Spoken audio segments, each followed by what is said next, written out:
কে কে নিজের সন্তানকে নেক আমল শিক্ষা দিয়ে জান্নাতে যেতে চান হাতটা একটু দেখায়া দেন।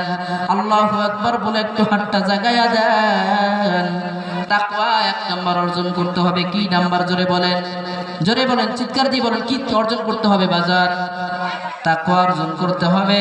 কারণ তাকওয়া যদি থাকে, মানুষের ভিতরে তাকওয়া থাকলে গাড়াই চুরি আসবে, মরে যাবে, কিন্তু ঈমান ছাড়বে না। ঠিক না বিঠি?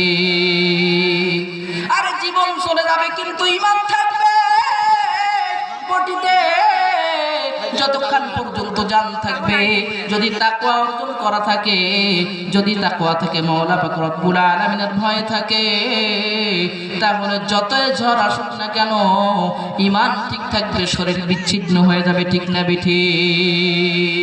হযরত হানজালা রাদিয়াল্লাহু তাআলা আনহু একজন নবীর সাহাবী। আজকে আমরা নবীজিরা আসে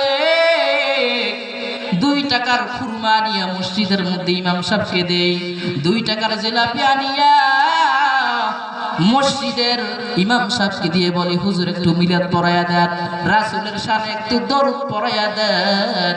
আমরা 2 টাকার মিলাদ পড়াইয়া 2 টাকার জিলাপি আর খুরমা আনিয়া রাসূলের আশিক দাবি করি। ঠিক না বিঠি?